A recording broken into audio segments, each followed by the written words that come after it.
The Supreme Court of the United States just released a 9-0 decision that every gun owner across America needs to know about right now. And if this ruling hasn't crossed your radar yet, you're already behind. Quick question before we go further. Are you subscribed to this channel? Because what I'm about to explain could help protect your right to own a firearm for the next 50 years. Not just where you live, but in all 50 states. So take a second and hit that subscribe button. I spend hours every week researching rulings exactly like this. So you don't have to. Don't let updates like this slip past you. All right, let's get into it. 9 justices, 9 different perspectives on most issues. But in this case, they all reach the exact same conclusion. That alone tells you how significant this ruling is. This decision is real, it's recent, and it changes something major. Let's walk through it step by step. Here's what happened. In June 2025, the United States Supreme Court issued a unanimous 9-0 decision in a case called Smith Wesson Brands versus Estados, Unidos, Mexicanos. That final phrase is Spanish. It refers to the United Mexican States, better known as Mexico. That's right. The Mexican government sued American gun manufacturers in a U.S. court, and for a while, it looked like they might actually win. Let's start from the beginning. The Mexican government filed a federal lawsuit against 7 of the largest firearm manufacturers in the United States. We're talking about Smith Wesson, Barrett Firearms, Beretta, Colts Manufacturing Company, Glock, Ruger, and Sig Sauer. These are brands many gun owners already recognize, and some may already own. Mexico argued that these companies were responsible for gun violence carried out by drug cartels south of the border. Their claim was that manufacturers were not careful enough about where their firearms ultimately ended up by. Based on that argument, they sought $10 billion in damages. $10 billion. Now here's something most people don't realize. This case didn't start out as a clear loss for Mexico. A lower court actually allowed the case to move forward. The United States Court of Appeals for the First Circuit ruled that Mexico had presented enough of an argument for the lawsuit to continue. That meant those 7 American gun companies were potentially facing a full trial, one that could have cost billions of dollars and possibly forced major changes in how firearms are sold to law-abiding Americans. But here's where everything changed. When the case reached the Supreme Court, every single justice rejected Mexico's claim. Not 5-4, not 6-3, 9-0. Justices across the ideological spectrum all agreed the lawsuit could not proceed. Let's talk about why this matters to you directly. Imagine you manufacture cars. Someone legally buys one of your vehicles from a dealership. They pass every requirement and pay legally.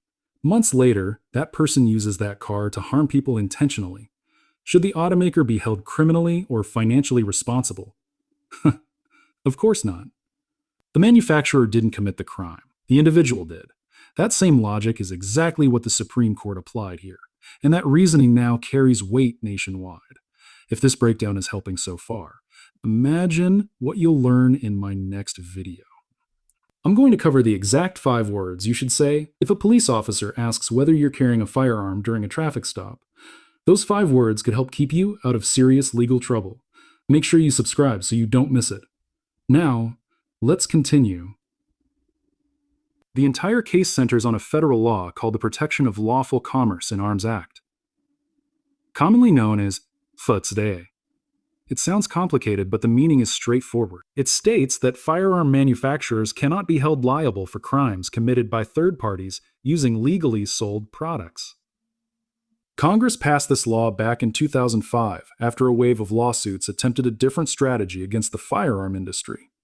Instead of banning guns directly, lawsuits were being used to financially pressure manufacturers. The idea was simple. If you can't ban the product, bankrupt the companies. That's essentially what Mexico attempted here, and for a time it looked like that approach might succeed. But the Supreme Court closed that path.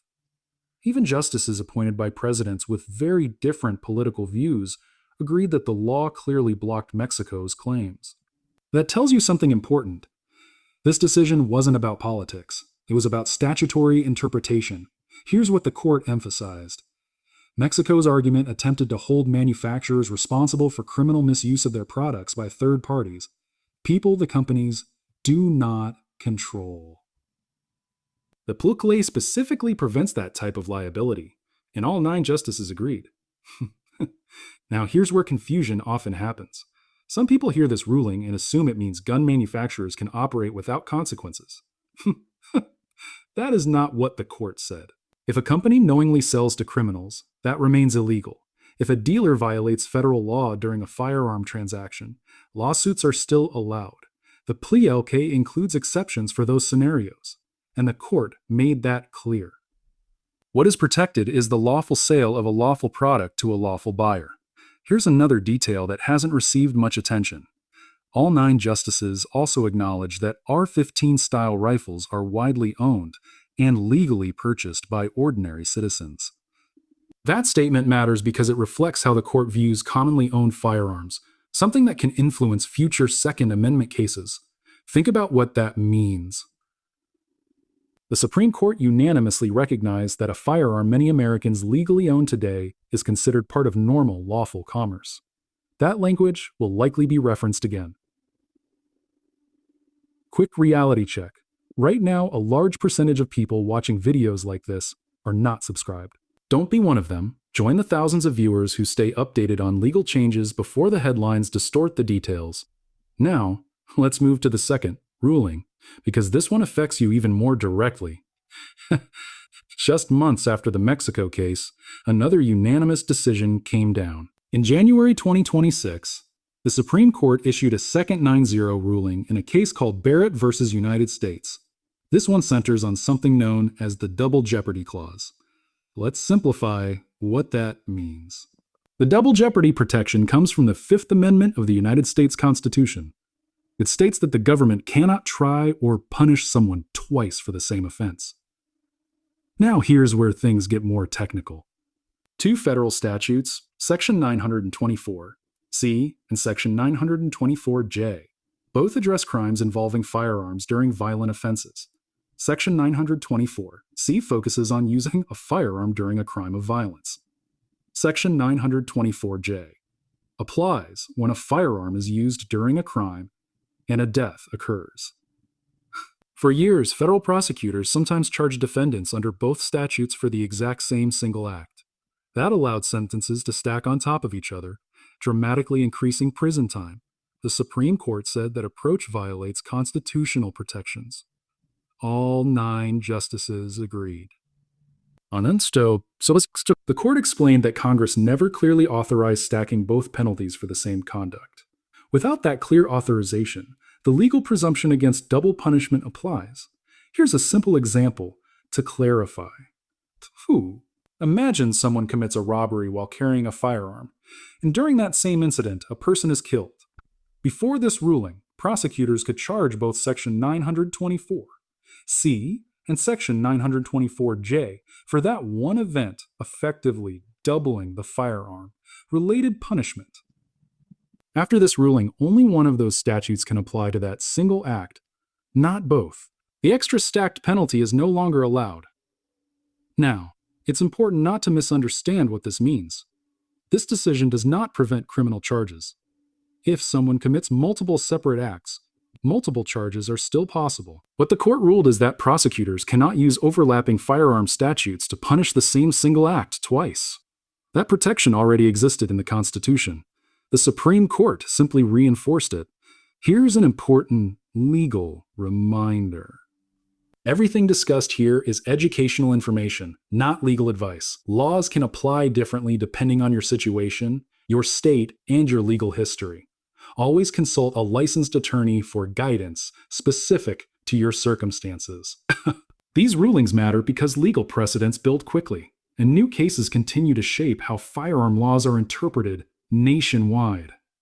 Subscribe now, because the next video will explain what these decisions could mean for upcoming Second Amendment cases the court is already preparing to hear in 2026. Now let's bring everything together. Here are the key takeaways.